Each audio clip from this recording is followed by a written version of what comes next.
everyone, welcome back to our channel. Today, Lisa and I are diving into a topic that's crucial for anyone buying a home, home warranties. That's right, Shannon. When it comes to home warranties, there can be some confusion, especially between the warranties offered by a builder for new construction homes and the warranties that you could get for an existing home.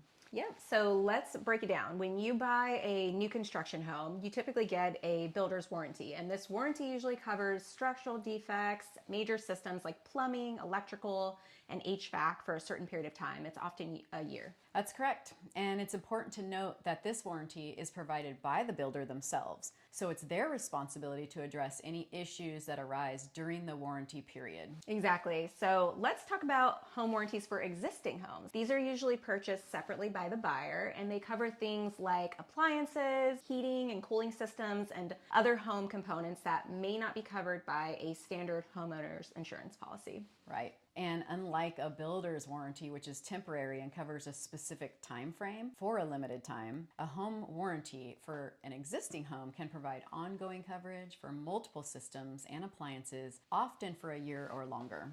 Absolutely. So when you're buying a home, whether it's new construction or an existing property, it's essential to understand what warranties are in place and what they cover. This can give you peace of mind and help you avoid unexpected expenses down the road. Definitely. Definitely. And as always, if you have any issues or questions about warranties or anything else related to real estate, please feel free to reach out to one of us and both of us. Yes, we're here to help. Thanks for watching, and don't forget to like, subscribe, and hit that notification bell so you never miss an update from us. See you next time. Bye, everyone.